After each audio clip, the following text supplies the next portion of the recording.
ہم وہی کہیں گے جو ہمارا دین ہم کو بتاتا ہے. عمل کرو تو تمہارا بھلا ہے، نہیں کوئی عمل کرے تو نقصان ہمارا نہیں ہے. الحمد للہ الذی ابدع الافلاک والارضین والصلاة والسلام علی من کان نبیا وآدم بین الماء والطین وعلی آلہ واصحابہ اجمعین اما بعد فاعوذ باللہ من الشیطان الرجیم بسم اللہ الرحمن الرحیم قل هو اللہ احد اللہ الصمد لم یلد ولم یولد ولم یکن له کفوا احد. صدق اللہ العظیم وبلغنا رسوله النبی الکریم ونحن على ذلك لمن الشاہدین والشاکرین والحمد للہ رب العالمین. بارگاہ رسالت مآب صلی اللہ علیہ وسلم میں بلند آواز سے درود پاک کا نذرانہ پیش کر لیں. اللہم صلی علی سیدنا و مولانا محمد معدن الجود والکرم منبع العلم والحلم والحکم وبارک وسلم صلاة و سلاما علیک یا رسول اللہ صلی اللہ تعالی علیہ وسلم. نبی اور آل نبی کی بارگاہ میں حصول برکت کے لیے ایک مرتبہ اور پڑھ لیں. صلی اللہ علی النبی الامی وآلہ صلی اللہ علیہ وسلم صلاۃ و سلاما علیک یا رسول اللہ صلی اللہ تعالی علیہ وسلم. السلام علیکم ورحمۃ اللہ وبرکاتہ. توحید کا عقیدہ گھٹی میں ہم نے پایا، توحید کا عقیدہ گھٹی میں ہم نے پایا، ممکن نہیں مٹانا دل سے ایمان ہمارا. نہ تھا شریک رب کا نہ ہے نہ ہو سکے گا، نہ تھا شریک رب کا نہ ہے نہ ہو سکے گا. اس بات پہ ہے قائم ہر دم دھیاں ہمارا، اس بات پہ ہے قائم ہر دم دھیاں ہمارا. محبوب دو جہاں سے رشتہ ہے اصل ایمان، محبوب دو جہاں سے رشتہ ہے اصل ایمان. اس نام سے ہے روشن اب تک جہاں ہمارا، اس نام سے ہے روشن اب تک جہاں ہمارا. جس نعرے رسالت سے کھلتی ہے ہر سو کلیاں، جس نعرے رسالت سے کھلتی ہے ہر سو کلیاں. یہ حشر میں بھی ہوگا ملی نشاں ہمارا، یہ حشر میں بھی ہوگا ملی نشاں ہمارا. اسلام کی صداقت خطبوں میں ہے ہمارے، اسلام کی صداقت خطبوں میں ہے ہمارے. آسان نہیں مٹانا زور بیاں ہمارا، آسان نہیں مٹانا زور بیاں ہمارا. یہ آج کا نظارہ واضح بتا رہا ہے، بیدار ہو چکا ہے ہر پیر و جواں ہمارا. قرآن مقدس کی جس آیت کریمہ کی تلاوت کی ہے، سورۃ الاخلاص، پوری سورہ جس میں اللہ تبارک و تعالی کی خاص صفتوں کا ذکر کیا گیا ہے. آج پہلا پروگرام ہے ذکر شہدائے کربلا رضی اللہ تعالی عنہم میں جو ہمارے پروگرام ہوتے ہیں 11-12 روزہ، اس میں آج یہ پہلا پروگرام ہے اور عنوان ہے توحید و رسالت کا. جس سورہ مبارکہ کی تلاوت کی ہے، میں اس کا ترجمہ آپ کے سامنے پیش کر کے اپنی گفتگو آگے بڑھاؤں گا. اللہ تبارک و تعالی فرماتا ہے قل هو اللہ احد. تم فرماؤ، یعنی اپنے محبوب سے کہتا ہے تم فرماؤ وہ اللہ ایک ہے. اللہ الصمد، اللہ بے نیاز ہے. لم یلد ولم یولد، نہ اس کا کوئی، نہ اس کی کوئی اولاد اور نہ وہ کسی سے پیدا ہوا.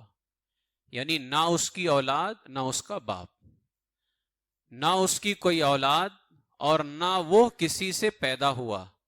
وَلَمْ يَكُنْ لَهُ كُفُوًا أَحَدٌ، اور نہ اس کے جوڑ کا کوئی. ہمارا کلمہ طیبہ کیا ہے؟ لا الہ الا اللہ محمد الرسول اللہ صلی اللہ تعالی علیہ وسلم۔ اس پاک کلمہ کے اندر دو حصے ہیں، ایک حصہ ہے توحید سے متعلق لا الہ الا اللہ، اور دوسرا حصہ ہے رسالت سے متعلق محمد رسول اللہ صلی اللہ علیہ وسلم۔ میں مختصراً آپ کے ذہن میں یہ بات بٹھانا چاہوں گا کہ توحید کیا ہے اور رسالت کیا ہے، پھر میں انشاءاللہ تعالی کچھ اہم باتیں آپ تک پہنچانے کی کوشش کروں گا۔ پوری بات اگر آپ دھیان سے سنیں گے تو انشاءاللہ تعالی جہاں وہابیوں کی مکاری کھل کر کے سامنے آئے گی، وہیں پر انشاءاللہ تعالی ہمارے عقیدے میں مضبوطی بھی آئے گی کہ کس طرح سے قرآن کے اندر دھاندلی کر کے اور قرآن کی آیات کا غلط مطلب نکال کر کے رسول پاک صلی اللہ علیہ وسلم کے سچے غلاموں پر فتوے لگائے گئے اور شرک کا حملہ کیا گیا۔ سب سے پہلے یہ سمجھیں معیار الوہیت کیا ہے، توحید کا معیار کیا ہے۔ اس لیے کہ اللہ ایک ہے، اس کے آگے جانا تو دور کی بات ہے، اس کے برابر بھی کوئی نہیں ہو سکتا ہے، نہ فرشتوں میں کوئی ہو سکتا ہے، نہ نبیوں اور رسولوں میں کوئی ہو سکتا ہے۔ جب امام الانبیاء ہمارے آقا علیہ الصلوۃ والسلام اللہ کے برابر نہیں ہو سکتے تو پھر کسی اور کی کیا مجال کہ وہ اللہ کے برابر ہو۔ لیکن ہم یہ سمجھیں گے کیسے، کس طرح سے ہمیں پتا چلے گا کہ توحید کا معیار کیا ہے، الہ کا معیار کیا ہے؟ اس کے لیے آپ اپنے ذہن میں 4 چیزیں بٹھا لیں۔ اگر یہ 4 چیزوں میں سے کوئی ایک بھی کسی اور کے اندر مانے تو شرک ہوگا، اور شرک سب سے بڑا گناہ ہے، کفر ہے۔ ان 4 چیزوں میں سے اگر ایک بھی نہ مانے، کوئی کسی نبی سے کتنی ہی محبت کرے، اس سے مدد مانگے، اس کو وسیلہ بنائے، لیکن ان 4 میں سے ایک بھی نہیں مانتا ہے تو شرک ہرگز نہیں ہوگا۔ اور اگر ان 4 میں سے ایک بھی مان لے تو اب اسے شرک سے کوئی بچا نہیں سکتا ہے۔ سب سے پہلی چیز، اللہ کے سوا کسی کو واجب الوجود نہ سمجھنا۔ واجب الوجود کہتے ہیں جو ہمیشہ سے ہو اور کبھی وہ ختم نہیں ہو سکتا ہے۔ اب یہ پہلی چیز ہے، مجھے بتائیے کیا ہم اپنے نبی کو مانتے ہیں واجب الوجود؟ ہم تو جب 12ویں شریف میں عقیدہ بیان کرتے ہیں تو کہتے ہیں اللہ نے سب سے پہلے ہمارے نبی کے نور کو پیدا فرمایا ہے۔ اگر وہ پہلے سے ہم ان کو مانتے تو یہ کیوں بیان کرتے کہ اللہ نے سب سے پہلے ہمارے نبی کے نور کو پیدا فرمایا؟ پیدا فرمایا مطلب یہ کہ ہمارے نبی پہلے نہیں تھے، اور جب نہیں تھے تو خدا نہیں ہو سکتے، اس لیے کہ خدا وہی ہو سکتا ہے جو ہمیشہ سے ہو، اور حضور صلی اللہ تعالی علیہ وسلم کو ہی اللہ نے سب سے پہلے پیدا فرمایا۔ اس سے یہ بھی پتا چلا کہ جب حضور خدا نہیں ہو سکتے ہیں تو سب تو حضور کے بعد ہیں، اب کوئی کیسے خدا ہو سکتا ہے؟ اس لیے سب سے پہلا معیار کیا ہے؟ اللہ کے سوا کسی کو واجب الوجود نہ سمجھنا۔ کوئی سمجھتا ہے حضور کو واجب الوجود؟ غوث اعظم کو سمجھتا ہے؟ غریب نواز کو سمجھتا ہے؟ تو یہ وہابی پھر کیوں ہم پہ شرک کا فتویٰ لگاتا ہے؟ یہ پہلی چیز ہو گئی۔ اب ہو سکتا ہے کہ کسی کے ذہن میں بھی 3 چیزیں تو باقی ہیں نا، ہو سکتا ہے ان میں سے کوئی سمجھتا ہو۔ پہلی چیز واجب الوجود ہم کس کو سمجھتے ہیں؟ صرف زور سے کہیں، صرف اللہ ہی واجب الوجود ہے، اللہ کے علاوہ کوئی واجب الوجود نہیں ہے۔ دوسرا معیار، خالق پیدا کرنے والا سوائے اللہ کے کسی کو نہ جاننا۔ ہم نے کبھی کہا حضور نے ہمیں پیدا کیا ہے، غوث اعظم نے پیدا کیا ہے، غریب نواز نے پیدا کیا ہے؟ ہم تو ہمیشہ کہتے ہیں ہمارا پیدا کرنے والا اللہ ہے. تو یہ دو چیزوں میں سے کوئی ایک چیز ہم کسی کے اندر مانتے ہیں؟ جب ہم حضور کے اندر نہیں مانتے، امام الانبیاء کے اندر نہیں مانتے، تو پھر کسی اور کے اندر کیا مان سکتے؟ یہ دو معیار ابھی جو ہم نے بیان کیے، یہ ہم صرف اللہ ہی میں مانتے ہیں، کسی اور میں نہیں مانتے. تیسرا، آسمان اور زمین کے اندر جتنی چیزیں ہو رہی ہیں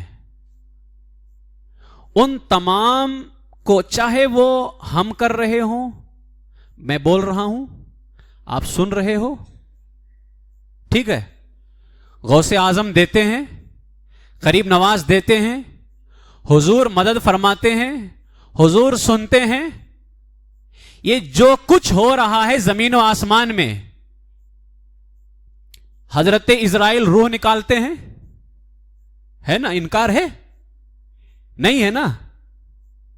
میکائیل کا کام الگ، اسرافیل کا کام الگ، جبرائیل کا کام الگ، ہر فرشتہ مقرر ہے الگ الگ کاموں پہ. اگر اللہ نہ چاہے کچھ ہو سکتا ہے؟ کرتے سب ہیں.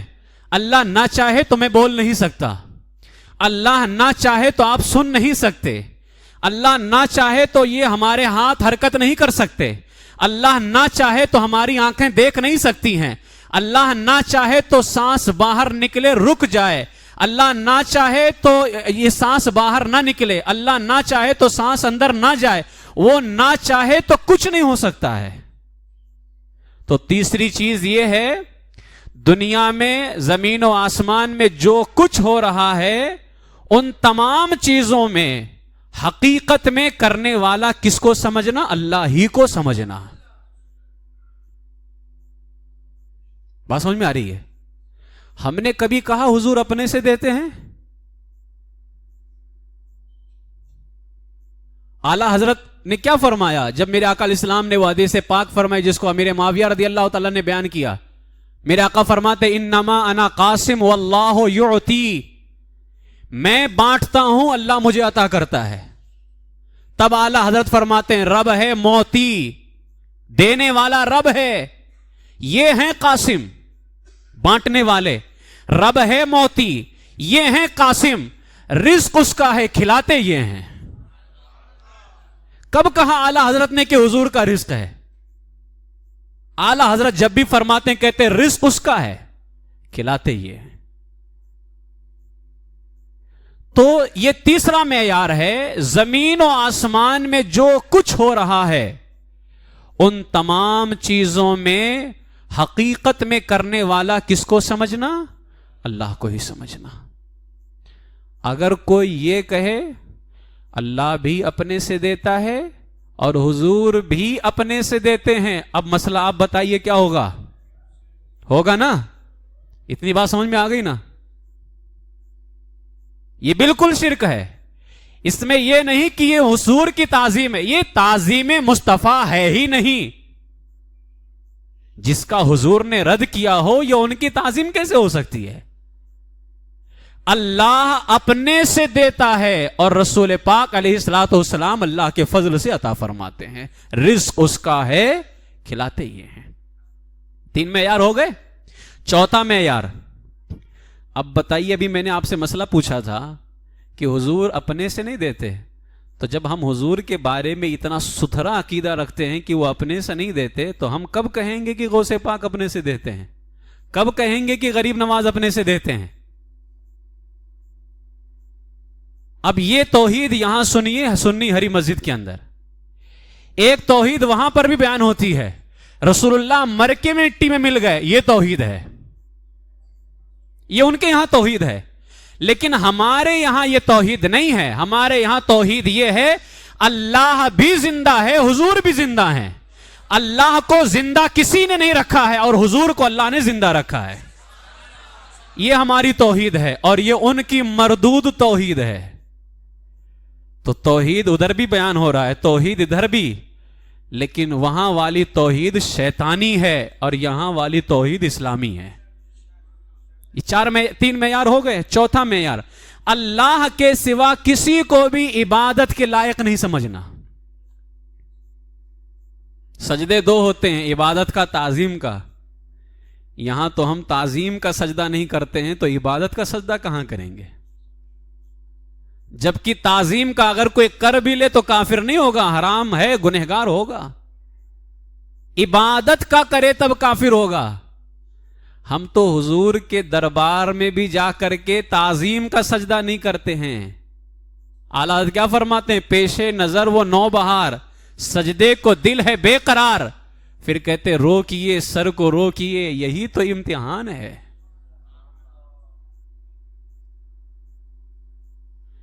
تو یہ چار معیار الوہیت کو پہچاننے کے. خدا کو کیا آپ یہ سمجھتے ہیں کہ مدد کرنے والا خدا ہوتا ہے؟ یہ شان تو اللہ کے بندوں کی ہے. اللہ نے یہ شان اپنے بندوں کو دی ہے. کیا یہ سمجھتے ہو کہ دور سے سننے والا خدا ہوتا ہے؟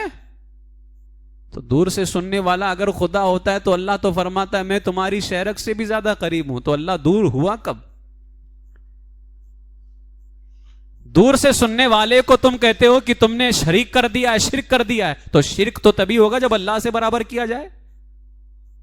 تو اللہ تو ہم سے قریب ہے، دور ہوا کب؟ تو اب کیا یہ کہو گی کہ قریب سے سننے والا اگر کوئی کسی کو کہے تو شرک ہو جائے گا؟ تو پھر تو میں اور آپ سب مشرک ہو گئے. میں سنا رہا ہوں، آپ سن رہے نا، بچا کون؟ یہ مدد کرنا، یہ سننا، یہ دینا، یہ خدا ہونے کا معیار نہیں ہے. یہ تو وہ چیزیں ہیں جو اللہ نے اپنے بندے کو تحفے میں عطا فرمائی ہیں. لیکن یہ چار معیار جو ہیں اللہ نے یہ شان اپنے بندوں کو دی ہی نہیں ہے.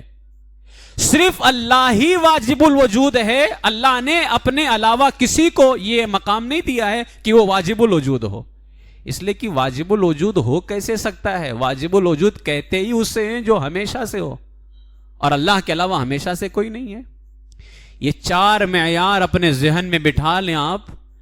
آپ کہیں پر بھی ہاتھ اٹھا کر کے دعا مانگیے، شرک بالکل نہیں ہوگا جب تک یہ چار چیزوں میں سے ایک بھی نہ پائی جائے. یعنی چاروں کا پایا جانا ضروری نہیں ہے، ایک بھی اگر پا لیا گیا. آپ غوث اعظم کو کہتے وہ ہمیشہ سے تو نہیں لیکن عبادت کے لائق ہیں، تو شرک ہو گیا. آپ کہیں کہ ٹھیک ہے وہ عبادت کے لائق بھی نہیں، وہ ہمیشہ سے بھی نہیں، واجب الوجود بھی نہیں، لیکن اپنے سے دیتے ہیں، شرک تب بھی ہو گیا.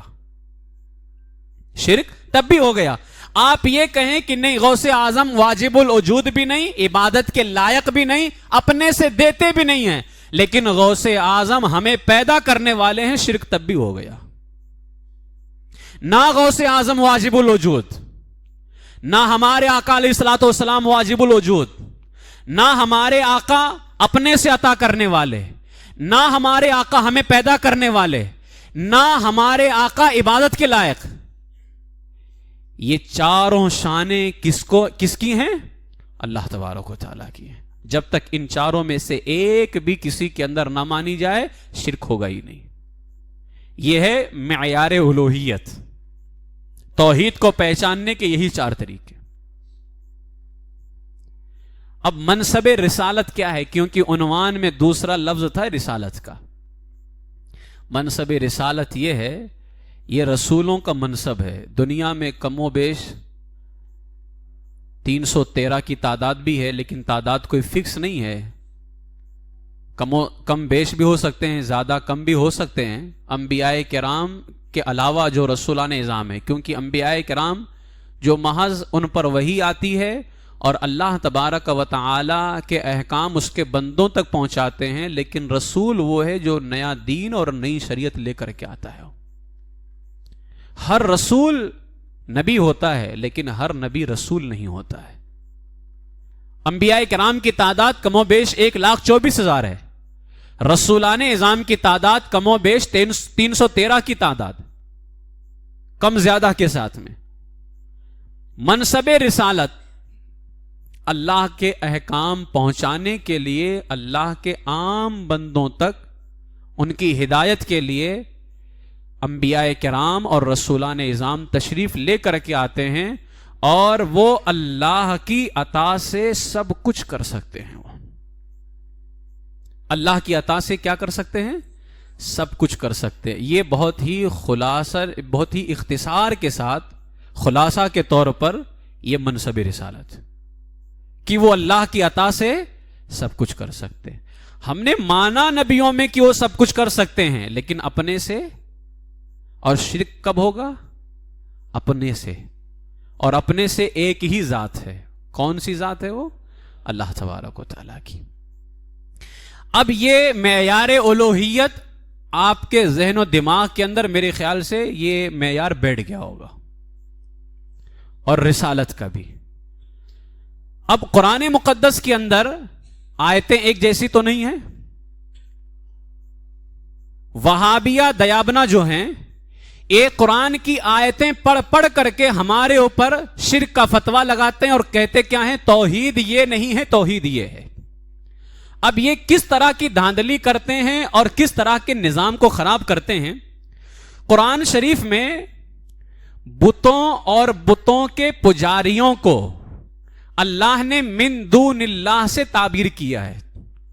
جہاں ذکر بتوں کا ہے، بتوں کے پجاریوں کا ہے، وہاں اللہ نے کیا فرمایا؟ من دون اللہ. یہ لفظ یاد کر لو. کیا؟ من دون اللہ. اور جہاں اللہ والوں کا ذکر ہے وہاں یا تو اولیاء اللہ ہے یا باذن اللہ ہے. اللہ والوں کے لیے کیا استعمال ہوا ہے؟ اولیاء اللہ یا باذن اللہ. اور کافروں کے لیے، مشرکوں کے لیے، بتوں اور بتوں کے پجاریوں کے لیے کیا استعمال ہوا ہے؟ من دون اللہ. گویا کہ من دون اللہ یہ کافروں کی جماعت ہے، اور باذن اللہ اور اولیاء اللہ یہ اللہ والوں کی جماعت ہے. یہ دونوں میں فرق ہو گیا نا. اب اللہ نے جہاں من دون اللہ کہا ہے وہاں بات اللہ کے ولیوں کی تو نہیں ہوگی نا. اور جہاں اللہ نے اولیاء اللہ کہا ہے، باذن اللہ کہا ہے، وہاں کافروں کی نہیں ہوگی، وہاں اللہ والوں کی ہوگی. قرآن مقدس کے اندر ایک مقام بھی ایسا نہیں ہے جہاں اللہ تبارک و تعالی نے عبادت کا ذکر کیا ہو اور پھر کسی قبر کا ذکر کیا ہو. من دون اللہ جہاں اللہ نے کہا ہے وہاں عبادت کا ذکر ہے، اس لیے کہ من دون اللہ ہیں بت، اللہ کے علاوہ. جہاں بھی عبادت کا ذکر قرآن میں آیا ہے وہاں بتوں کا ذکر ہے. ایک مقام بھی قرآن میں ہے ہی نہیں ایسا کہ جہاں کہیں عبادت کا ذکر ہو اور پھر معاذ اللہ وہاں کہیں قبر کا ذکر ہو. تو گویا یہ امت کے اندر جو معاملات پیدا کیے گئے یہ کتنا خطرناک آج ثابت ہو رہا ہے. یہ ہمارے عقیدے اور نظریے پر کتنا بڑا حملہ ہو رہا ہے. اب آئیے میں مثالوں کے ذریعے سے سمجھاتا ہوں. قرآن مقدس کے اندر سورۃ الحج میں 17ویں پارے میں سب سے اخیر میں ایک آیت ہے، ان الذین تدعون من دون اللہ. آپ بتائیے یہاں کس کی بات ہو رہی ہے؟ بتوں کی، بتوں کے پجاریوں کی. ٹھیک ہے. ان الذین تدعون من دون اللہ، وہ جنہیں تم پوجتے ہو اللہ کے سوا، وہ جنہیں تم پوجتے ہو اللہ کے سوا. اب اللہ تعالیٰ ان کے بارے میں کیا کہہ رہا ہے؟ لَن يَخْلُقُوا ذُبَابًا وَلَوِ اجْتَمَعُوا لَهُ. ایک مکھی نہ بنا سکیں گے اگرچہ سب اس پر اکٹھے ہو جائیں. اب یہی آیت پڑھ کر کے وہاں بھی کہتا ہے کہ دیکھو تو اللہ فرماتا ہے کہ اللہ کے علاوہ جنہیں بھی تم پکارتے ہو. اب یہاں تدعونا کا معنی جو ہے عبادت ہے، پکارنا نہیں ہے. میں آپ کو بلاتا ہوں، او فلاں صاحب ادھر آئیے، میں نے پکارا نا، اللہ کے علاوہ ہی تو پکارا، کہ اللہ سمجھ کر کے پکارا، اللہ کے علاوہ ہی تو پکارا. تو یہاں جب اللہ کے علاوہ کی من دون اللہ کہہ کر کے بات ہو رہی ہے تو یہاں تدعونا کا معنی پکارنا ہے ہی نہیں، یہاں تدعونا کا معنی پوجنا ہے. یہی وجہ ہے کہ وہابیوں نے ترجمہ کیا وہ جنہیں تم پکارتے ہو اللہ کے سوا، تاکہ پکارنے کا ترجمہ کر کے سنیوں پر حملہ کیا جائے کہ سنی غریب نواز کو پکارتا ہے، سنی غوث اعظم کو پکارتا ہے، تو تم جنہیں اللہ کے سوا پکارتے ہو. لیکن جب امام اہل سنت اعلی حضرت نے ترجمہ کیا تو فرمایا وہ جنہیں تم پوجتے ہو اللہ کے سوا. تو ہم پکار تو سکتے ہیں اللہ کے علاوہ، ہم کسی کو اللہ کے علاوہ پوج نہیں سکتے ہیں، کسی کی اللہ کے علاوہ عبادت نہیں کر سکتے ہیں۔ تو فرمایا وہ جنہیں تم پوجتے ہو اللہ کے سوا، اللہ فرماتا لن یخلقوا ذبابا ولو اجتمعوا له، ایک مکھی نہیں بنا سکیں گے اگرچہ سب اس پر اکٹھے ہو جائیں۔ تو یہاں کس کی طاقت کا انکار ہو رہا ہے؟ بتوں کی طاقت کا، کہ تم جنہیں خدا سمجھتے ہو، ان کی عبادت کرتے ہو، وہ سب مل بھی جائیں تو ایک مکھی نہیں بنا سکتے ہیں، ایک مکھی بھی پیدا نہیں کر سکتے ہیں۔ اب ذرا آؤ دیکھو، اللہ اگر چاہ لے تو اللہ والوں کی شان کیا ہے۔ اب یہاں بات کس کی ہوئی تھی؟ من دون اللہ کی، کہ یہ کچھ نہیں کر سکتے ہیں۔ سورہ آل عمران کی آیت نمبر 39 حضرت عیسیٰ علیہ السلام کا ذکر ہے، انی قد جئتکم بآیت من ربکم۔ حضرت عیسیٰ علیہ السلام نے اپنی قوم سے کہا میں تمہارے پاس ایک نشانی لایا ہوں تمہارے رب کی طرف سے۔ نشانی کیا ہے؟ فرمایا انی اخلق لکم من الطین کہیئت الطیر فانفخ فیہ فیکون طیرا باذن اللہ۔ یہاں بات کس کی ہوئی ہے؟ باذن اللہ کی، یہاں من دون اللہ نہیں ہے۔ تو یہاں کس کی بات ہو رہی ہے؟ اللہ والوں کی۔ باذن اللہ ہے، بات کس کی ہو رہی ہے؟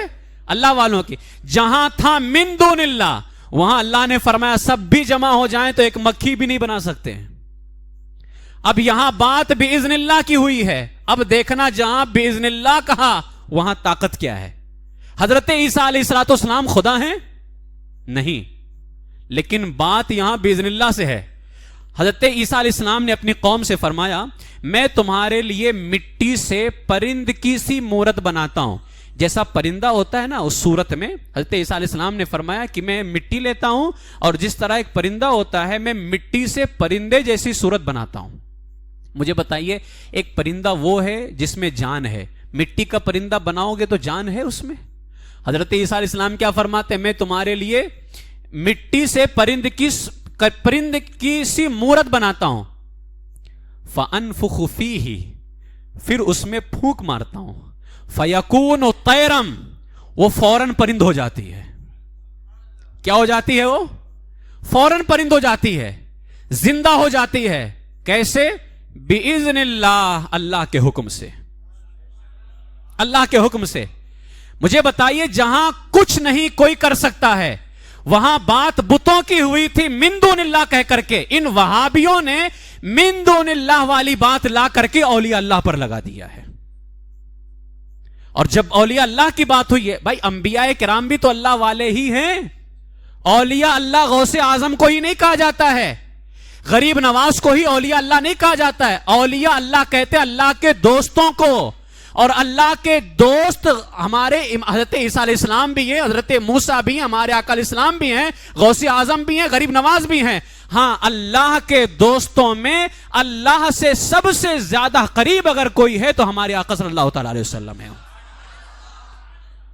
تو یہاں اب دیکھ لیں کہ اللہ والوں کی بات ہوئی تو اللہ نے کیا فرمایا؟ یہ تو ایسی شان رکھتے ہیں میرے بندے، میری جماعت والے ایسی شان رکھتے ہیں کہ یہ اگر مٹی سے پرندے کی صورت بنائیں اور یہ پھونک دیں تو اس میں جان پیدا ہو جاتی ہے۔ اور جہاں کوئی مکھی بھی نہیں بنا سکتا ہے وہ کون لوگ تھے؟ بت۔ من دون اللہ والی بات لا کر کے فٹ کر دیا یہاں پر۔ یہ دو آیتوں سے ایک مثال ہو گئی۔ آگے آئیے، من دون اسی آیت کے اندر آگے اللہ تعالیٰ نے کیا فرمایا؟ وَإِن يَسْلُبْهُمُ الذُّبَابُ شَيْئًا لَا يَسْتَنْقِذُوهُ مِنْ ضَعُفَ الطَّالِبُ وَالْمَطْلُوبُ مَا قَدَرُ اللَّهَ حَقَّ قَدْرِهِ إِنَّ اللَّهَ لَقَوِيٌّ عَزِيزٌ۔ اسی آیت کے اندر اور اگر مکھی، اب یہاں بات کس کی ہو رہی معلوم ہے نا؟ بتوں کی، من دون اللہ ہے۔ اللہ فرماتا ہے اور اگر مکھی ان سے کچھ چھین کر لے جائے تو یہ اس سے چھوڑا نہ سکیں گے۔ اب مکھی ان سے کیا چھین لے کر کے جائے گی؟ بتوں کے اوپر دیکھو تیل ڈالے جاتے ہیں، روغن ڈالے جاتے ہیں، طرح طرح کی، تو مکھیاں وہیں سے تو اٹھا کر کے لے کر کے جائیں گی۔ ہمارے یہاں اولیاء کرام کی قبروں پر چلے جاؤ، وہاں تو کسی مکھی کا سوال ہی نہیں ہے، وہ تو اندر آرام فرما ہے، اس کے اوپر تو جو ہے صندل شریف ہے، اس کے اوپر چادر شریف ہے، اس کے اوپر پھول شریف ہے، تو مکھی تو تمہارے اوپر ہی بیٹھے گی، وہاں نہیں بیٹھ سکتی ہے. تو مکھی وہاں سے کچھ چھینے گی ہی نہیں. بتوں کے اوپر ہی تو کھانے پینے کی چیزیں ڈالی جاتی ہیں. غریب نواز رضی اللہ تعالیٰ عنہ کا جب انتقال ہوا تو کیا ان کے خادموں نے وہاں کھانے پینے کی چیزیں رکھی تھی؟ غوث اعظم کا جب انتقال ہوا تو کیا وہاں کھانے پینے کی چیزیں رکھی گئی تھی؟ ہرگز نہیں. یہاں بات بتوں کی ہو رہی ہے. اور فرماتا، اور اگر اللہ فرماتا ہے اگر مکھی ان سے کچھ چھین کر لے جائے، اب مکھی چھین لے جائے، مکھی کی طاقت کتنی ہوتی ہے؟ ہم اور آپ چھیننا تو دور کی بات ہے، مار دیں گے اس کو. یعنی ہم مارنے کی طاقت رکھتے ہیں تو چھیننے کی طاقت تو اس سے زیادہ ہوگی. اللہ فرماتے اور اگر مکھی ان سے کچھ چھین کر لے جائے تو اس سے چھوڑا نہ سکیں. کتنا کمزور ہے یہ پوجنے والا اور وہ جس کو پوجا جا رہا ہے. کتنا کمزور ہے وہ چاہنے والا اور وہ جس کو چاہا. تو یہاں چاہنے والا اور چاہ سے مراد وہی ہے، پوجنے والا اور جس کو پوجا جا رہا ہے. یہ کتنا کمزور ہے. یہ اللہ فرماتا ہے اللہ کی قدر نہ جانی جیسی جاننی چاہیے تھی، بے شک اللہ قوت والا غالب ہے. تو اللہ نے فرمایا وہ تو طاقت ہی نہیں رکھتے. ارے وہ تو اتنی بھی طاقت نہیں رکھتے کہ مکھی کچھ چھین کر لے جائے اسے چھڑا لے. اور اللہ طاقت والا ہے. اب بات دیکھو، یہاں پر من دون اللہ کہا تھا، تو جہاں من دون اللہ نے کہہ کر کے جن لوگوں کی بات کی ہے وہاں اللہ نے فرمایا وہ تو اتنی بھی طاقت نہیں رکھتے کہ مکھی سے کچھ چھین لیں. اور قرآن مقدس کے اندر دوسرے مقام پہ سورۃ النمل میں حضرت سلیمان علیہ السلام کا واقعہ بارہا سنتے ہیں. حضرت سلیمان علیہ السلام کا دربار لگا ہے اور آپ نے فرمایا کون ہے جو بلقیس جو ملکہ ہیں، سبا کی ملکہ، حضرت سلیمان علیہ السلام کی بیوی. بعد میں آپ نے نکاح فرمایا کون ہے جو بلقیس ملکہ کا تخت اٹھا کر کے میرے دربار میں لے کر کے آ جائے. کہاں تھا؟ سبا میں تھا. حضرت سلیمان کہاں تھے؟ بیت المقدس میں تھے. بیت المقدس اور سبا کا فاصلہ جانتے ہو ڈسٹینس کتنا تھا؟ اس زمانے کے اعتبار سے 2 مہینے کا فاصلہ تھا. 2 مہینے کا فاصلہ تھا بیت المقدس اور سبا کا. حضرت سلیمان کہاں پر ہیں؟ بیت المقدس میں ہیں. تخت کہاں ہے بلقیس کا؟ سبا کے اندر ہے. فرمایا کون ہے جو اٹھا کر کے لے کر کے آئے؟ قال عفریت من الجن، ایک خبیث جن نے کہا انا آتیک بہ قبل ان تقوم من مقامک، اے سلیمان علیہ السلام آپ کی مجلس ختم ہونے سے پہلے میں وہ تخت اٹھا کر کے حاضر کر دوں گا. مجلس 2 مہینے تک نہیں چلنے والی تھی. 2 مہینے تک مجلس نہیں چلنے والی تھی. اچھا یہ خبیث جن کی طاقت ہے، اس نے کہا میں آپ کی مجلس ختم ہونے سے پہلے اٹھا کر کے لا کر کے رکھ دوں گا. حضرت سلیمان علیہ السلام نے فرمایا نہیں، اس سے پہلے چاہیے. قال الذی عنده علم من الکتاب، ان کے دربار میں کتاب کا، کون سی کتاب؟ زبور. زبور. حضرت سلیمان علیہ السلام کے والد کا نام کیا ہے؟ حضرت داؤد علیہ السلام. داؤد علیہ السلام پہ کون سی کتاب نازل ہوئی ہے؟ زبور. قال الذی عنده علم من الکتاب. قرآن افضل ہے نا ساری کتابوں میں، اور وہ کتاب کون سی ہے؟ زبور. زبور کا جاننے والا. اور کتنا جاننے والا؟ پوری زبور کا نہیں، من الکتاب، زبور میں سے کچھ جاننے والا. زبور میں سے کچھ جاننے والا. دھیان سے سننا، اب جو میں آگے بات کروں گا وہ آپ کے ایمان کو بڑھا دے گا. زبور کا جاننے والا، قرآن کا جاننے والا نہیں، زبور کا جاننے والا. اور پوری زبور کا جاننے والا نہیں. اور ایک تو قرآن کا نہیں، زبور کا، اور پوری زبور کا نہیں، کچھ کا. اور دوسرا نبی نہیں ہے، سلیمان علیہ السلام کی امت کا ولی ہے. سلیمان علیہ السلام کی امت کا ولی ہے. حال تو یہ ہے کہ حضور کی امت کے اولیاء بھی پچھلے نبیوں کی امت کے ولیوں سے افضل ہیں. اور وہ کس کا امتی ہے؟ سلیمان علیہ السلام کا. نبی ہے؟ نہیں. قرآن کا جاننے والا؟ نہیں. زبور کا، پوری زبور کا، کچھ زبور کا. کتنی طاقت ہے اس کے پاس؟ اس نے کیا کہا؟ قال الذی عنده علم من الکتاب انا آتیک بہ قبل ان یرتد الیک طرفک. اس نے کیا کہا کہ میں پلک جھپکنے سے پہلے یعنی پلک جو ہم جھپکاتے ہیں، ابھی میں نے بولتے بولتے پتہ نہیں کتنی مرتبہ جھپکا لیا ہوگا. کتاب کے جاننے والے نے کیا کہا؟ اے سلیمان علیہ السلام، میں سبا سے وہ تخت جو 2 مہینے کے فاصلے پر ہے، اس تخت کو میں پلک جھپکنے سے پہلے آپ کی بارگاہ میں حاضر کر دوں گا. پلک جھپکنے سے پہلے حاضر کر دوں گا. اب یہ تو قرآن کا واقعہ ہے نا، فتاوی رضویہ کا واقعہ تو ہے نہیں کہ جھٹلا دو. اور قرآن کے واقعے کو جھٹلاؤ گے تو سوائے جہنم کے تمہارا ٹھکانہ تو کچھ بنے گا نہیں، ہے نا. فتاوی رضویہ کا ایک موقع پہ تم انکار کر دو، نہ مانو اس مسئلے کو، تو ہم یہ تو نہیں کہیں گے کہ جہنمی ہو گیا ہے. لیکن قرآن کا اگر تم نے انکار کیا تو سوائے جہنم کے کوئی ٹھکانہ نہیں ہے. اب مجھے بتائیے کہ یہاں پر ایک مقام پہ اللہ فرما رہا ہے سورۃ الحج میں کہ یہ کچھ طاقت نہیں رکھتے ہیں، مکھی بھی ان سے کچھ چھین کر کے لے کر کے چلی جائے تو یہ چھیننے کی طاقت نہیں رکھتے ہیں.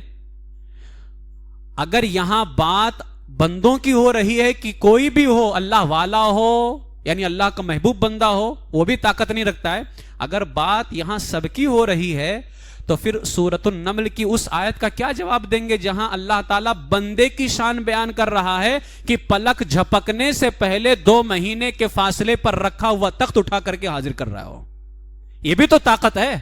پتا چلا کہ یہاں من دون اللہ کہہ کر کے اللہ نے بیان کیا تھا کہ وہ مکھی اگر چھین کر کے لے جائے تو چھیننے کی طاقت نہیں رکھتے. وہ ان کی بات ہے جو شیطان والے ہیں اور جو 2 مہینے کے فاصلے پر رکھا ہوا تخت بھی اٹھا کر کے پلک جھپکنے سے پہلے حاضر کر دیں، وہ رحمان والے ہیں. وہ تو شیطان والے اور ہیں، رحمان والے اور ہیں.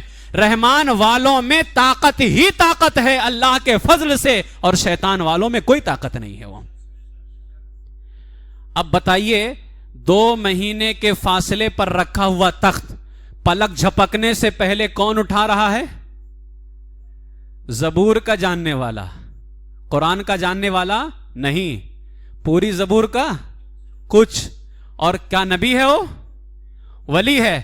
جب ولی ہو کر کے، اور ولی بھی حضرت سلیمان علیہ السلام کی امت کا، ولی ہو کر کے زبور کا جاننے والا، وہ بھی پوری زبور کا نہ جاننے والا، پوری زبور کا جاننے والا نہیں، کچھ زبور کا جاننے والا، اتنی طاقت رکھتا ہے تو اس نبی محترم کی طاقت کا حال کیا ہوگا جو سلیمان کی امت کے ولی نہیں ہیں بلکہ سلیمان علیہ السلام کے بھی آقا و مولا ہیں، اور زبور نہیں بلکہ اللہ کا سب سے افضل کلام ان پر نازل ہوا ہے، حضرت محمد رسول اللہ صلی اللہ تعالی علیہ وسلم.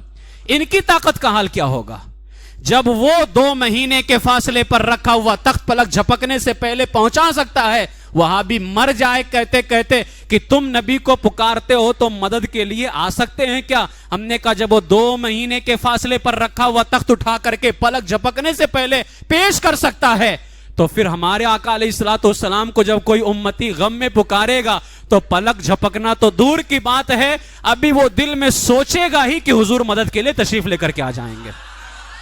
اسی لیے اعلیٰ نے فرمایا فریاد امتی جو کرے حال زار میں، ممکن نہیں کہ خیر البشر کو خبر نہ ہو. اب یہ قرآن پاک کی ہی آیت ہے، سب وہ بھی قرآن پڑھ کر کے آپ کو دکھاتا ہے اور آپ بہت اچھے سے ہنستے ہوئے مسکراتے ہوئے، اور ایک انگلی ایک ہاتھ سے بھی جو یہ بالشت ہوتی اس سے بھی زیادہ بڑی مسواک لے کر کے، اور جیب میں 2-3 مسواک رکھنے کا الگ، کنگھی رکھنے کا الگ، موبائل رکھنے کا الگ، پتہ نہیں کیا کیا، اور کرتا لمبا کر کے، پیجامہ اوپر کر کے، داڑیاں لمبی کر کے اس کے پیچھے ہم چل دیتے ہیں. قرآن پیش کر رہا ہے نا. تو میں بھی تو قرآن ہی پڑھ کر کے، ابھی تو میں نے فتاوی رضویہ کی کوئی عبارت نہیں پڑھی نا. ابھی سمجھو اس کو، تمہارے ساتھ کھیلا جا رہا ہے اور ہم بچانے آتے ہیں. علماء اہل سنت جب ان کا مکروہ چہرہ دکھاتے ہیں گالیاں ہمیں دیتے ہیں. لوگ یہ نہیں سمجھتے کہ حق کیا ہے، حقیقت کیا ہے. اب آئیے ذرا اور دیکھیے، اللہ تعالیٰ قرآن مقدس میں سورہ زخرف کی آیت نمبر 86 میں فرماتا ہے وَلَا يَمْلِكُ الَّذِينَ يَدْعُونَ مِن دُونِهِ الشَّفَاعَةَ. یہاں پر بھی دون ہی شفاعہ ہے، دون کی بات ہو رہی ہے، بِإِذْنِ اللہ یا اولیاء اللہ کی بات نہیں ہو رہی ہے. اللہ فرماتا ہے وَلَا يَمْلِكُ الَّذِينَ يَدْعُونَ مِن دُونِهِ الشَّفَاعَةَ، اور جن کو یہ اللہ کے سوا پوجتے ہیں شفاعت کا اختیار نہیں رکھتے. اب اسی آیت کو پڑھ کر کے وہ بھی کہتا ہے حضور شفاعت نہیں کر سکتے, وہ تو اللہ کے علاوہ ہے. تم ان کو پکارو گے تو کیا شفاعت کریں گے؟ ہم نے کہا یہاں بات پکارنے کی تو ہو نہیں رہی, یہاں تو بات پوجنے کی ہو رہی ہے. ہاں اگر حضور کو کوئی پوجے تو اس کی شفاعت نہیں ہوگی, اس لیے کہ تو مشرک ہو گیا. وہ پہلے اللہ نے کیا اچھا اسی آیت میں جواب ہے. اللہ فرماتا ہے جن کو یہ اللہ کے سوا پوجتے ہیں شفاعت کا اختیار نہیں رکھتے. اللہ کہہ کر کے بتایا جاتا ہے کہ اب آگے جس کا بیان ہو رہا ہے وہ کر سکتا ہے. کہیں گے یہ کیسے ہو سکتا ہے؟ آئیے میں آپ کو مثال دیتا ہوں. کلمہ شریف پڑھتے نا, اس کا پہلا حصہ پڑھیے ذرا سب لوگ. رک جائیے ابھی, لا الہ کہہ کے رک جائیے. کیا کہا؟ کوئی معبود نہیں ہے. مانتے ہو کوئی معبود نہیں ہے؟ اللہ تو ہے نا. لا الہ جب کہا تو انکار ہو گیا, کوئی معبود نہیں ہے. لیکن جب اللہ کہا اور پھر بعد میں اللہ کہا تو اب اللہ بیچ میں ہے. اللہ سے پہلے الہ ہے اور اللہ کے بعد اللہ ہے. اللہ سے پہلے جو الہ ہے معبود, اس کا انکار ہے, اور اللہ کے بعد جو اللہ ہے اس کا اثبات ہے. مانا نا, گویا اللہ کے بعد جو بات ہو رہی ہے وہ پہلے جیسی نہیں ہے. وہ لا الہ, کوئی معبود نہیں ہے مگر کون؟ اللہ ہی معبود ہے.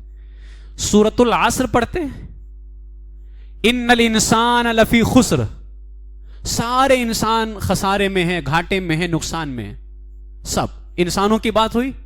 آگے اللہ نے کیا فرمایا؟ اللہ الذین آمنوا, پھر 4 چیزیں گنائی. ایمان والا, عمل صالح کرنے والا, وتواصوا بالحق وتواصوا بالصبر, حق اور صبر کی تلقین اور اس کی جو ہے تربیت دینے والا, اس کی تربیت لینے والا.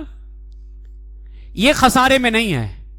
اب مجھے بتائیے, پہلے اللہ نے انسان کی بات کی, انسان خسارے میں, اللہ کہہ کر کے ان لوگوں کی بات کی جو خسارے میں نہیں ہے. گویا اللہ کے بعد بھی انسانوں کی ہی بات ہو رہی ہے. انسان ہی تو ایمان لائے گا, انسان ہی تو عمل صالح کرے گا. اللہ سے پہلے بھی انسان کی بات ہے, اللہ کے بعد بھی انسان کی بات ہے. لیکن اللہ سے پہلے جس انسان کی بات ہے وہ خسارے میں ہے, اور اللہ کے بعد جس انسان کی بات ہے وہ خسارے میں نہیں ہے. اب اللہ کے بعد جو ایمان لانے والے ہیں, بتاؤ انہیں کوئی خسارے میں ڈال سکتا ہے؟ ہرگز نہیں ڈال سکتا ہے, اس لیے کہ انہیں خسارے سے اللہ نے خود نکالا ہے. تو اسی طریقے سے یہاں پر بھی وَلَا يَمْلِكُ الَّذِينَ يَدْعُونَ مِن دُونِهِ شَفَاعَةً, اور جن کو یہ اللہ کے سوا پوجتے ہیں شفاعت کا اختیار نہیں رکھتے. اللہ, اب اللہ کے بعد جن لوگوں کی بات ہو رہی ہے وہ شفاعت کا اختیار رکھتے ہیں, اور وہ کون لوگ ہیں؟ اللہ فرماتا من شہید بالحق وهم يعلمون, یہ وہی لوگ ہیں, یہ شفاعت کا اختیار انہی کو ہے جو حق کی گواہی دیں اور علم رکھیں. تو جن کی پوجا کی جائے, من دون کہہ کر کے بیان کیا ہے, اور اللہ سے پہلے من دون ہے. وَلَا يَمْلِكُ الَّذِينَ يَدْعُونَ مِن دُونِهِ الشَّفَاعَةَ, اب اللہ سے آگے بیان ہو رہا ہے. تو اللہ سے پہلے من دون اللہ کہہ کر کے, من دون ہی کہہ کر کے جس کی بات کی جا رہی ہے وہ بتوں کی بات کی جا رہی ہے کہ یہ شفاعت کا اختیار نہیں رکھتے ہیں, اور اللہ کے بعد جس کی بات کی جا رہی ہے وہ بتوں کی نہیں ہو رہی ہے بلکہ وہ حق ماننے والوں کی ہو رہی ہے. جب حق ماننے والے شفاعت کا اختیار رکھتے ہیں تو حق لانے والے نبی تو زیادہ شفاعت کا اختیار رکھتے ہیں. حق ماننے والے جب شفاعت کا اختیار رکھتے ہیں تو حق لانے والے وہ نہیں شفاعت کریں گے. تب تو وہ حدیثیں بڑا مسکرا کر کے بیان کرے گا یہ مردود وہابی خبیث کہ جو حافظ ہو جائے وہ اپنے خاندان کے 10 آدمیوں کی شفاعت کرے گا. حافظ کس کا بنا ہے؟ قرآن کا نا. تو قرآن کا حافظ بننے والا 10 آدمیوں کی شفاعت کرے گا, تو جس پہ قرآن نازل ہوا وہ کسی کی شفاعت نہیں کرے گا. قرآن پڑھ کر کے اپنے سینے میں بسانے والا بھول بھی سکتا ہے یہ, اور اس نبی کا حال کیا, ان پہ تو نازل ہو رہا ہے, وہ کسی کی شفاعت نہیں کریں گے. کیا ہی ذوق افزا شفاعت ہے تمہاری واہ واہ, قرض لیتی ہے گناہ پرہیزگاری واہ واہ. تو دیکھ رہے ہو نا, جہاں جہاں انکار ہے وہاں من دون کہہ کر کے بیان کیا گیا ہے. اور من دون اللہ میں نے پہلے ہی کہا قرآن میں جہاں جہاں من دون اللہ ہے وہاں بتوں اور بتوں کے پجاریوں کی بات ہو رہی ہے, اور جہاں باذن اللہ ہے اولیاء اللہ ہے وہاں اللہ کے پیارے لوگوں کی باتیں ہو رہی ہیں. اور دونوں میں اور جہاں جہاں باذن اللہ ہے وہاں اللہ نے طاقت بیان کیا ہے, وہاں اللہ نے شفاعت بیان کیا ہے. اور جہاں جہاں من دون اللہ ہے وہاں اللہ نے تو اتنا کمزور بتایا کہ مکھی سے بھی کچھ چھین نہیں سکتے ہو. اور وہ من دون اللہ والی آیتیں لا کر کے پھٹ کر دیتا ہے غوث اعظم پہ, غریب نواز پہ, حتیٰ کہ وہ خبیث ذاکر نائک جو ہے اس نے کیا کہا تھا, ہم تو معاذ اللہ نبی سے بھی مانگنا حرام ہے, بلکہ اس نے یہ کہا کہ ان کو ماننا بھی حرام ہے معاذ اللہ رب العالمین. یہ ان کے گندے عقیدے. اور ہم جو ہے بس کیا ہے کلمہ تو پڑھتا ہے, کلمہ پڑھنے سے ہوتا ہے. اللہ کی سرتابہ قدم شان ہے یہ, انسان نہیں انسان وہ انسان ہے یہ. قرآن تو ایمان بتاتا ہے انہیں, اور ایمان یہ کہتا ہے میری جان ہے یہ. کلمہ پڑھتا ہے, کلمے کی جان کو نہیں مانتا ہے, کعبے کی طرح منہ کر کے نماز پڑھتا ہے, کعبے کے کعبے کو نہیں مانتا ہے.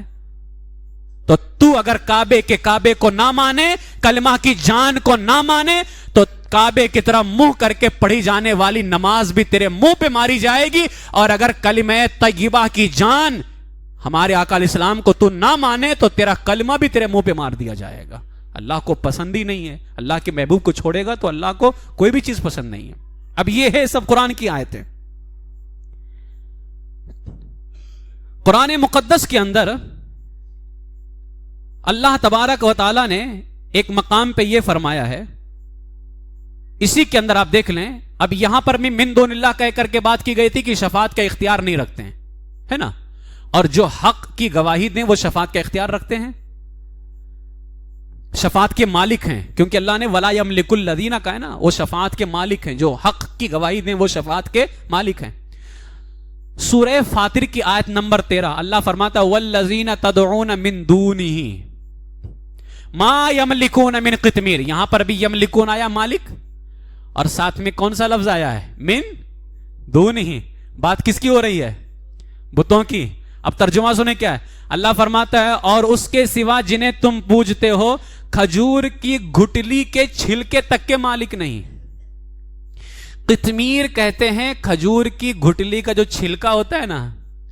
بتائیے ہم لوگ تو ماشاءاللہ جو ہے کئی جو ہے مکانوں کے مالک ہوتے ہیں, اور جنہیں یہ پوجتے ہیں بت, یہ کھجور کی گھٹلی کے چھلکے کے بھی مالک نہیں.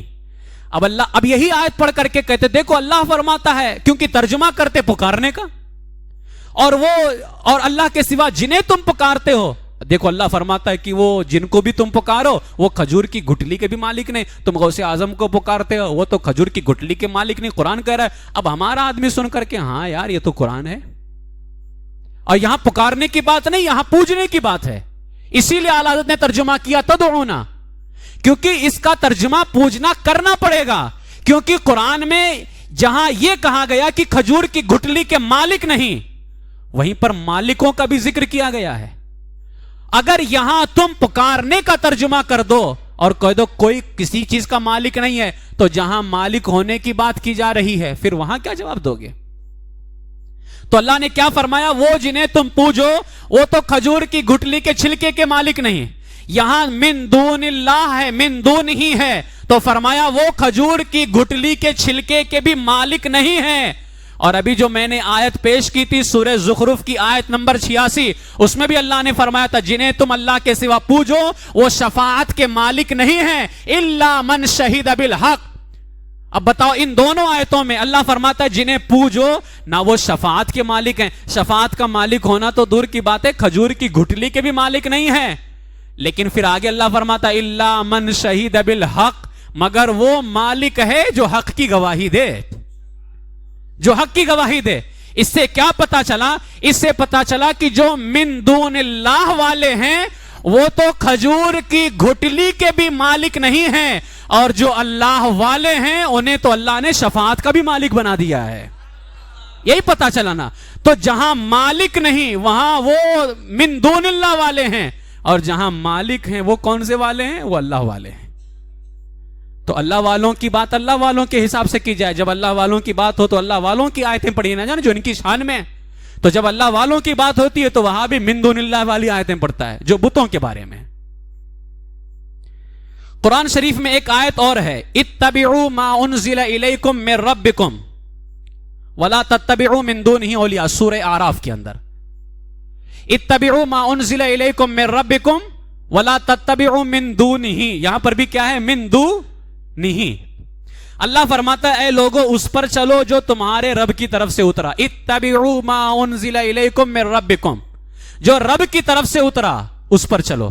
ولا تتبعوا من دونہ اولیاء, اور اسے چھوڑ کر اور حاکموں کے پیچھے نہ چلو. اب یہاں اولیاء کا ترجمہ حاکم سے کیا گیا, تو یہ وہاں بھی کہتا ہے دیکھو اللہ نے فرمایا ولا تتبعوا من دونہ اولیاء, اللہ کو چھوڑ کر کے اور حاکموں کے پیچھے نہ چلو. تم تو امام اعظم کے پیچھے چلتے ہو, کوئی امام احمد رضا کے پیچھے چلتا ہے, کوئی کسی کے پیچھے چلتا ہے. اللہ فرماتا ہے ولا تتبعوا من دونہ اولیاء, اللہ کو چھوڑ کر کے کسی اور حاکم کے پیچھے نہ چلو. اب ہمارا آدمی کہتا ہاں اللہ کے علاوہ تو کسی کے بھی پیچھے چلنے سے منع, تبھی تو یہ غیر مقلد اہل حدیث نعرہ لگاتا ہے. اہل حدیث کے دو اصول, اہل حدیث کے دو اصول کیا ہے, فرمان مصطفیٰ, فرمان خدا, فرمان رسول.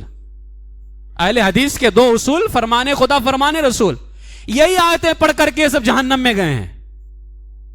اب دیکھیں یہاں پر اللہ تعالیٰ پیروی کا حکم دے رہا ہے نا. کوئی آپ میں سے کہہ سکتا ہے کہ اللہ نے یہاں پیروی کا حکم وہ اس کی دیا ہے جو اللہ کی طرف سے اترے. تو آئیے میں آپ کو ایک ایسی آیت پیش کر دیتا ہوں, وَاتَّبِعْ سَبِيلَ مَنْ أَنَابَ إِلَيَّ, قرآن کی آیت ہے وَاتَّبِعْ سَبِيلَ مَنْ أَنَابَ إِلَيَّ. یہاں اللہ نے پیروی کا حکم قرآن کا نہیں دیا ہے, یہاں اللہ نے پیروی کا حکم کسی آسمانی کتاب کا نہیں دیا. اللہ فرماتا پیروی اس کی کرو من اناب الیہ, جو میرا ہو گیا ہے. کس کی پیروی کرو, من اناب الیہ.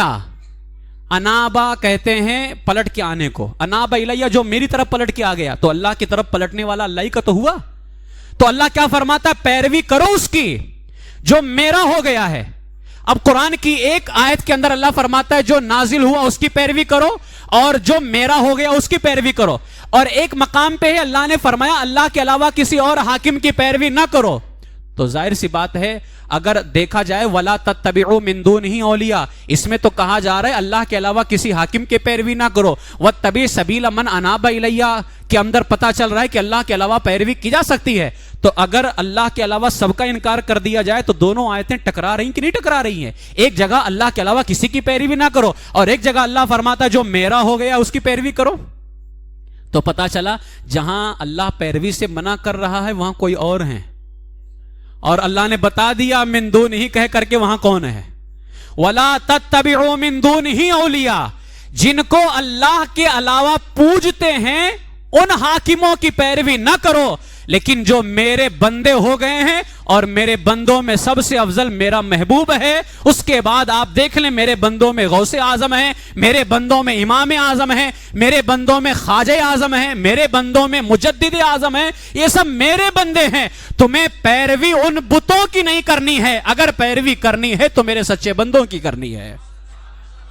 تو قرآن میں پیروی سے بھی منع کیا گیا ہے اور پیروی کا حکم بھی دیا گیا ہے. جہاں پیروی سے منع کیا گیا ہے وہ بتوں کے بارے میں ہے, تو وہاں والی آیتیں اٹھا کر کے وہاں بھی غوث اعظم پہ فٹ کرے گا, یہ غیر مقلد اہل حدیث امام اعظم پہ فٹ کرے گا. اب یہ سب قرآن کی آیتیں ہیں, تو اس لیے قرآن کو پڑھنے کے لیے اس کو سمجھنا بھی ضروری ہے. من دون اللہ والے کون سے لوگ ہیں, شیطان کے پیارے ہیں. اور باذن اللہ اور اولیاء اللہ والے کون سے لوگ ہیں, رحمان کے پیارے ہیں. یہ دونوں میں فرق سمجھ میں آیا.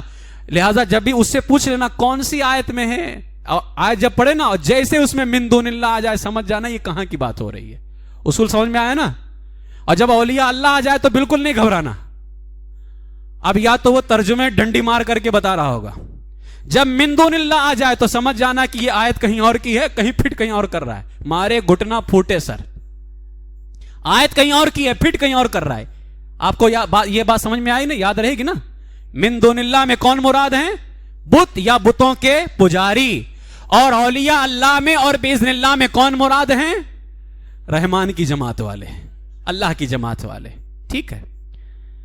اب یہ ساری چیزیں ایسی ہوتی ہیں, وہابی ان چیزوں کو لے کر کے اعتراض کرتا ہے کہ وہ دے نہیں سکتے, وہ مدد نہیں کر سکتے.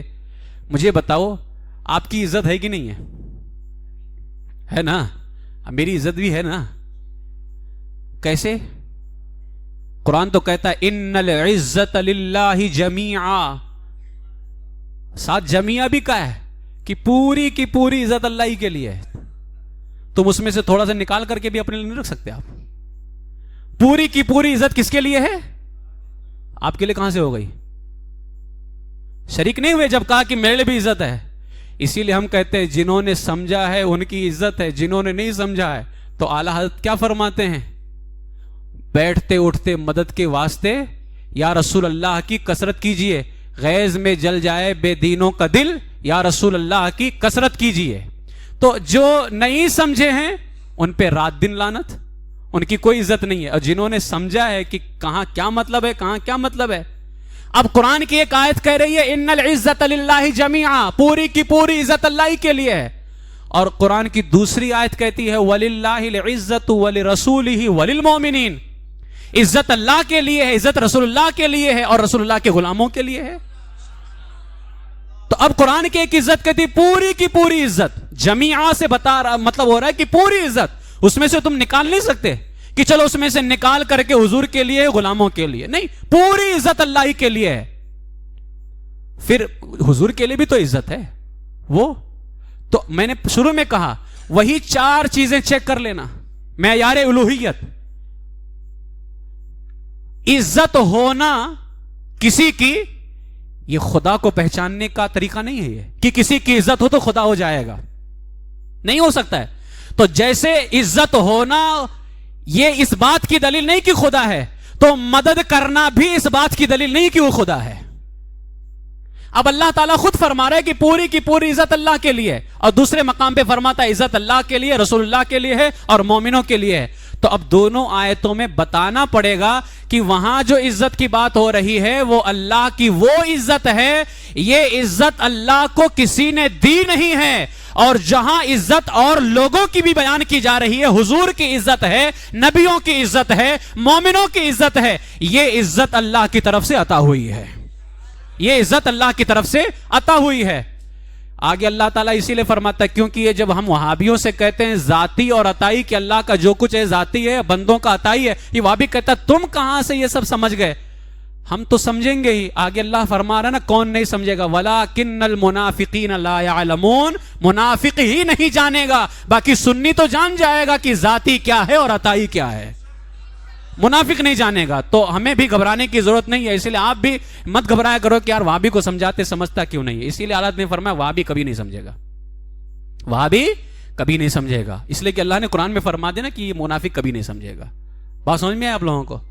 تو اب یہ تمام تر آیتیں ہیں جس کے اندر اللہ تبارک و تعالیٰ نے ایک مقام پر ان لوگوں کی بات کی جو بتوں کے پجاری ہیں, اور ایک مقام پر اللہ تعالیٰ نے ان لوگوں کی بات کی جو اللہ والے ہیں, ان کی طاقت کا ذکر کیا ہے. اب دلائل تو کافی زیادہ تھے. ایک آخری آیت جو ہے میں مسلم شریف سے پیش کرتا ہوں, صرف اس نیت کے ساتھ کہ ہر قرآن پڑھنے والے کے پیچھے نہ چلے جانا.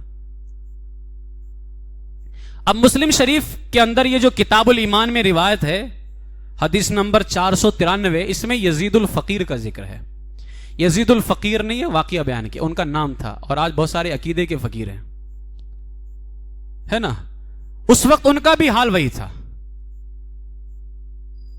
ہر قرآن پڑھنے والا صحیح نہیں ہوتا ہے. بخاری کے اندر وہ ذوالخویسرہ کا واقعہ بھی موجود ہے. حضور کی بارگاہ میں آیا تھا, اس نے کہا تھا کہ اے محمد اللہ سے ڈرو, انصاف کرو.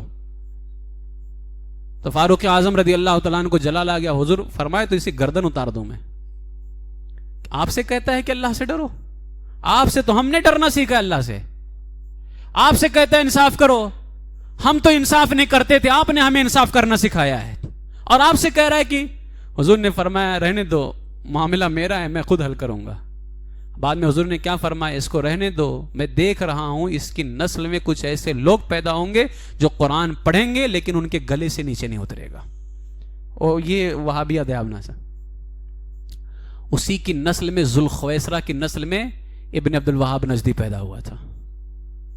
حضور نے بہت پہلے دیکھ کر کے فرما دیا تھا ہر قرآن پڑھنے والا. حضور نے اس کے بارے میں بھی کہا تھا کہ یہ قرآن پڑھے گا. تو قرآن کوئی اور ہے, یہی قرآن ہے جو ہمارے ہاتھ میں ہے. تو یہی قرآن وہ بھی پڑھے گا، حضور نے فرمایا تھا، لیکن وہ دین سے نکلا ہوا ہوگا، یہ بھی فرمایا تھا حضور علیہ السلام۔ اور میرے آقا علیہ السلام نے اپنی امت پر کبھی بھی شرک کا خوف نہیں کھایا۔ حضور نے باقاعدہ فرمایا حدیث کے اندر، میری امت شرک میں کبھی مبتلا ہی نہیں ہو سکتی ہے۔ کفر بندہ کر سکتا ہے، شرک نہیں کر سکتا ہے، حضور علیہ السلام نے فرما دیا۔ تو آپ لوگ گھبراتے کیوں ہیں؟ جب وہابی ہم سے کہتا ہے کہ یہ شرک ہے، مشرک ہو گیا، تو آپ ڈنکے کی چوٹ پہ کہیں ہمارے آقا علیہ السلام نے تو ہمارے بارے میں فرمایا کہ ہم شرک کبھی کر ہی نہیں سکتے ہیں۔ ہاں، اب بندہ اپنے عمل کا ضرور جائزہ لے کہ کہیں یہ عمل کفر سے تعلق تو نہیں رکھتا ہے، شرک تو نہیں ہو سکتا ہے، کفر سے اس کا تعلق ضرور ہو سکتا ہے، اس لیے کہ فرمان مصطفیٰ کبھی بدل نہیں سکتا ہے۔ حضور نے فرما دیا امت کبھی شرک نہیں، ہم نے وہابی کو کبھی مشرک نہیں کہا، ہم نے وہابی کو کافر کہا ہے۔ مشرک نہیں ہو سکتا ہے، حضور کی امت شرک کر ہی نہیں سکتی ہے۔ ہاں، کفر کے اندر بندہ اپنے گندے عقیدوں کی وجہ سے مبتلا ہو سکتا ہے۔ اب یہ آخری روایت یزید الفقیر کی سن لیں آپ۔ اب یہ یزید الفقیر کی جو روایت ہے، مسلم شریف کے اندر یہ روایت موجود ہے یزید الفقیر کی۔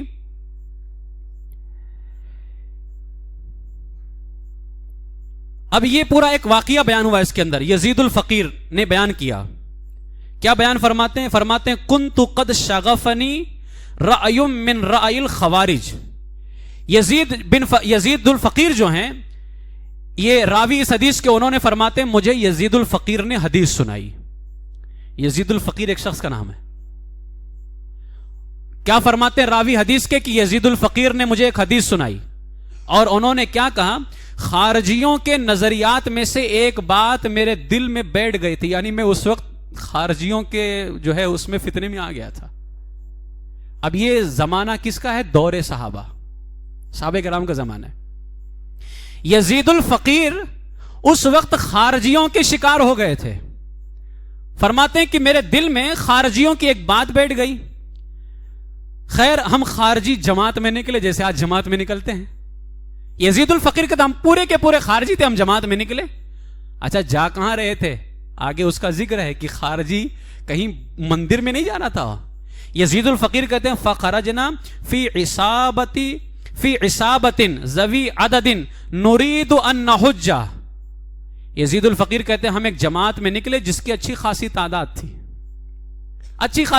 تھی، اور فرماتے ہیں نرید ان نحج، ہمارا ارادہ تھا کہ ہم حج کریں گے۔ آج بھی حج کرنے جاتے ہیں صرف؟ آلات کیا فرماتے ہیں؟ مکے کا نام تک نہ لیا، طیبہ ہی کہا، پوچھا تو ہم سے جس نے کی نہضت کدھر کی ہے۔ جو بھی پوچھتا تھا ارادہ کدھر کا؟ مدینہ شریف کا ہے۔ تو مدینہ شریف کا نام لیتے رہے اور حج بھی ہو گیا، اس کے طفیل حج بھی خدا نے کرا دیے، اصل مراد حاضری اس پاک در کی ہے۔ اب یہ خارجیوں کی پوری جماعت تھی جس کو یزید الفقیر نے بیان کیا ہے کہ ہم پورے خارجی اچھی تعداد میں تھے، ٹھیک ہے، اور ہمارا ارادہ کیا تھا؟ حج کرنے کا۔ کہتے ہیں ثم نخرج علی الناس، یزید الفقیر کہتے ہیں کہ ہمارا ارادہ تھا کہ حج کریں گے، اس کے بعد ہمارا ارادہ تھا کہ ہم خوب تبلیغ کریں گے لوگوں کی، جا کر کے حج کرنے کے بعد اب دیکھیں آج وہابی بھی کہتا ہے حج کرنے کے بعد جائیں گے مدینہ شریف مسجد نبوی میں نماز پڑھیں گے۔ اس کا ارادہ حضور کے روزے کی زیارت نہیں ہے، جبکہ ہمارا ارادہ نہ حج کا ہے نہ مسجد نبوی میں نماز پڑھنے کا ہے، حضور کے روزے کی زیارت کا ہے، اب اس کے صدقے میں سب ہوگا۔ تو یہ کیا کہتے ہیں کہ ہمارا ارادہ تھا ہم حج کریں گے اور پھر اس کے بعد میں کیا کریں گے؟ لوگوں کی تبلیغ کریں گے، مبلغ بنے ہیں۔ اب یزید الفقیر کہتے ہیں قال، اسی درمیان فمررنا علی المدینہ، ہمارا گزر مدینے سے ہو گیا۔ ہمارا گزر کہاں سے ہوا؟ بیچ میں مدینہ شریف پڑتا تھا، اب حج کے لیے جا رہے تھے تو یہیں سے گزر کر کے جانا تھا، ہم یہیں سے گزرے۔ جب ہم وہاں سے گزرے نا مدینے سے، تو ہم نے ایک منظر دیکھا۔ فرماتے ہیں فَإِذَا جَابِرُ بْنُ عَبْدِ اللَّهِ يُحَدِّثُ الْقَوْمَ جَالِسٌ إِلَى سَارِيَةٍ عَنْ رَسُولِ اللَّهِ صلی اللہ تعالی علیہ وسلم۔ تو یزید الفقیر کہتے ہیں ہم نے دیکھا کہ حضرت جابر ابن عبداللہ رضی اللہ تعالیٰ عنہما مسجد نبوی کے ایک ستون کے پاس بیٹھے لوگوں کو رسول اللہ کی حدیثیں سنا رہے ہیں، درس ہو رہا ہے۔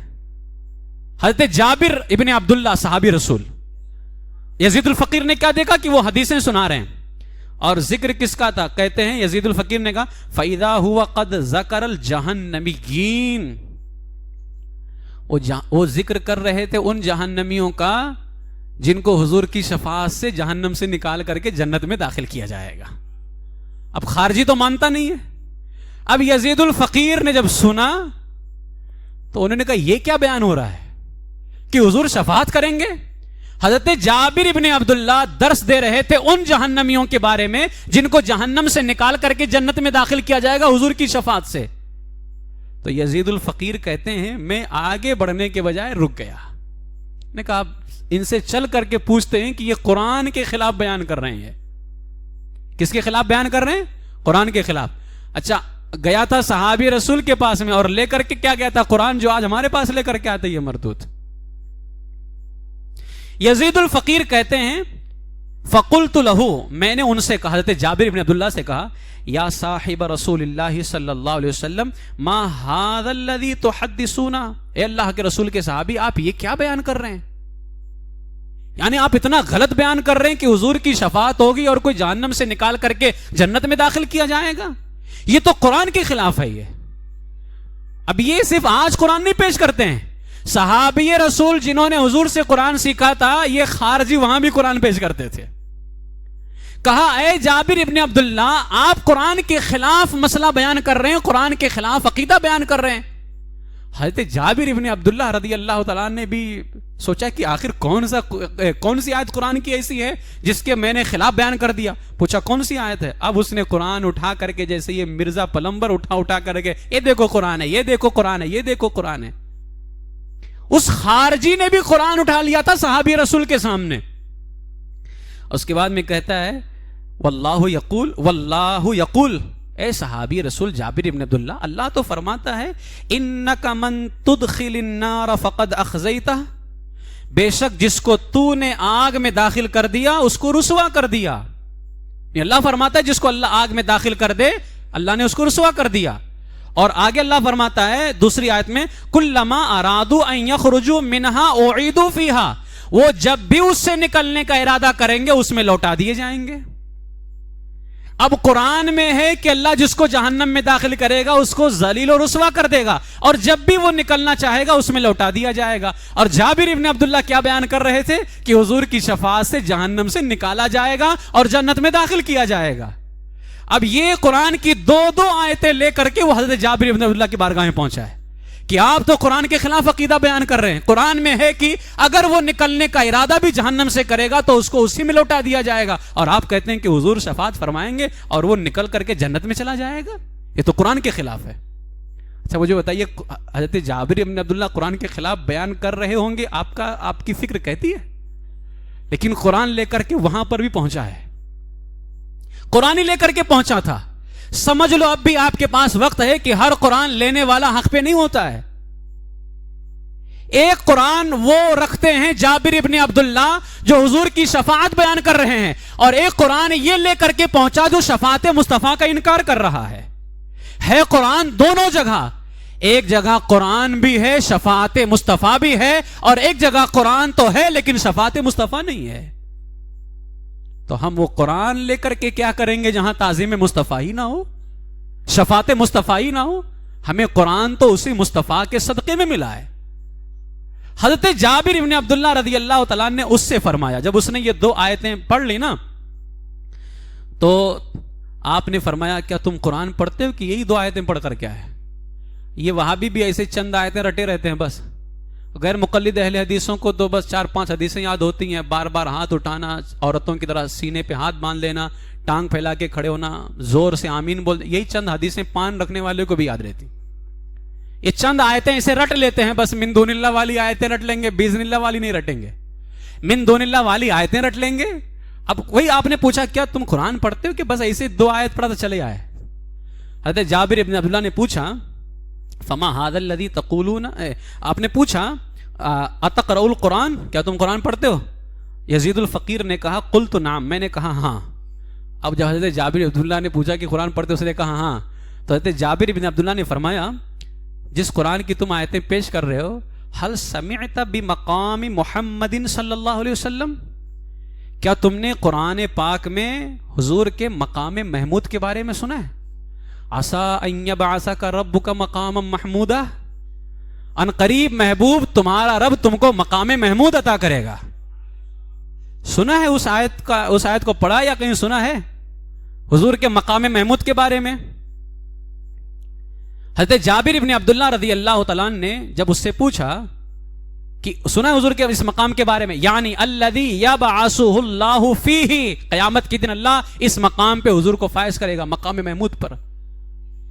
تو یزید الفقیر نے کہا قلت نعم، ہاں میں نے سنا ہے آیت، قرآن کی آیت ہے، عسیٰ ان یبعثک ربک مقام محمودا، اللہ تعالیٰ محبوب کو کیا دے گا؟ مقام محمود عطا فرمائے گا. تو حضرت جابر ابن عبداللہ سے جب یزید الفقیر نے کہا ہاں میں نے سنا ہے، تو حضرت جابر ابن عبداللہ نے فرمایا فَإِنَّهُ مَقَامُ مُحَمَّدٍ صلی اللہ علیہ وسلم الْمَحْمُودُ الَّذِي يُخْرِجُ اللَّهُ بِهِ مَنْ يُخْرِجُ. حضرت جابر ابن عبداللہ رضی اللہ تعالیٰ نے اس سے فرمایا کہ جو یہ مقام محمود ہے یہ وہی مقام ہے جس کے ذریعے اللہ تعالیٰ ان لوگوں کو جنہیں جہنم سے نکالنا ہوگا اللہ انہیں جہنم سے نکالے گا. یہ اسی مقام کے ذریعے سے. اور یہ مقام کس کا ہے؟ حضور علیہ الصلوۃ والسلام کا، جو اللہ عطا فرمائے گا. جب یزید الفقیر نے اتنا سنا تو حضرت جابر بن عبداللہ رضی اللہ تعالیٰ آگے ارشاد فرماتے ہیں قال ثم نعت وضع الصراط ومر الناس علیہ قال. حضرت جابر بن عبداللہ نے فرمایا کہ یہ وہی مقام ہے جس کے ذریعے سے اللہ تعالیٰ انہیں جہنم سے نکالے گا جنہیں نکالنا ہوگا. پھر انہوں نے پل رکھے جانے اور اس پر سے لوگوں کے گزرنے کا منظر بیان کیا جابر بن عبداللہ نے کہ حدیثوں میں آیا ہے کہ اللہ تعالیٰ اپنے محبوب کو مقام محمود عطا فرمائے گا، حضور نکالیں گے، پھر ان کو الگ سے پل صراط سے گزار کر کے جنت میں داخل کیا جائے گا. جب یہ سارا بیان سنا دیا قرآن کی آیت کی روشنی میں جابر ابن عبداللہ نے یزید الفقیر کو، جو قرآن کی 2 آیتیں لے کر کے آئے تھے حضور کی شفاعت کے خلاف، تو حضرت جابر ابن عبداللہ کے بیان کے بعد میں وہ فرماتے ہیں اخاف ان لا اکون احفظ ذاک قال غیر انه قد زعم ان قوما يخرجون من النار بعد ان يكونوا فيهما قال يعني فيخرجون كانهم عيدان السماسم قال فيدخلون نهرا من انهار الجنه فيغتسلون فيه فيخرجون كأنهم القراطيس فرجعنا قلنا ويحكم أترون الشيخ يكذب على رسول الله صلى الله عليه وسلم فرجعنا فلا والله ما خرج منا غير الرجل واحد. یہ پوری بات جب حضرت جابر ابن عبداللہ رضی اللہ تعالیٰ نے ان سے بیان فرمائی کہ پل صراط بچھایا جائے گا اور حضور کی شفاعت سے انہیں گزار کر کے جنت میں داخل کیا جائے گا، پورا منظر جب بیان کیا تو یزید الفقیر کہتے مجھے ڈر ہے کہ میں ان کی پوری بات یاد نہ رکھ سکا سوائے اس کے کہ انہوں نے بتایا کہ کچھ لوگ جہنم میں چلے جانے کے بعد نکلیں گے. اب قرآن میں کیا ہے؟ نہیں نکلے گا، لوٹا دیا جائے گا. اور حضور کو جو مقام دیا جائے گا قرآن کی آیت میں بیان کیا جا رہا ہے، اس مقام کے ذریعے سے اللہ تعالیٰ جہنمیوں کو جہنم سے نکالے گا اور جنت میں داخل فرمائے گا. تو یزید الفقیر کہتے مجھے اس کے علاوہ کچھ یاد نہیں رہا. اس کے بعد میں یزید الفقیر کہتے ہیں کہ انہوں نے یہ بھی کہا کہ وہ جنت کی نہروں میں سے ایک نہر میں داخل ہوں گے اور اس میں نہائیں گے. یزید الفقیر کہتے ہیں یہ حدیث سن کر کے ہم واپس آئے اور ہم نے ان سے کہا جو ہمارے ٹولے میں تھے، جتنے خارجی تھے، پوری تبلیغ کے لیے نکلے تھے ہم لوگ، حج کا ارادہ تھا پھر تبلیغ کرنے کا. یزید الفقیر کہتے ہیں میں وہاں سے جا کر کے قرآن کی آیت سن کر کے اور حضور کی شفاعت کے بارے میں جان کر کے آیا تو میں نے اپنے ان جتنے ساتھی تھے تبلیغی، میں نے ان سے کہا تم پر افسوس ہے، کیا تم یہ سمجھتے ہو کہ یہ بوڑھا یعنی صحابی رسول اللہ صلی اللہ علیہ وسلم جابر بوڑھے ہو گئے تھے؟ تو یزید الفقیر نے کہا کیا تم یہ سمجھتے ہو کہ یہ بوڑھا یعنی صحابی رسول حضرت جابر ابن عبداللہ حضور پر جھوٹ باندھ رہے ہیں؟ یعنی انہوں نے جو بیان کیا ہے یہ فرمان مصطفیٰ بیان کیا ہے، تو کیا تم یہ سمجھتے ہو کہ یہ جھوٹ باندھ رہے ہیں؟ تم پر افسوس ہے. یزید الفقیر کہتے ہیں ہم سب لوگوں نے اپنے گندے عقیدوں سے توبہ کر لیا، اللہ کی قسم ہم سب نے رجوع کر لیا سوائے ایک آدمی کے.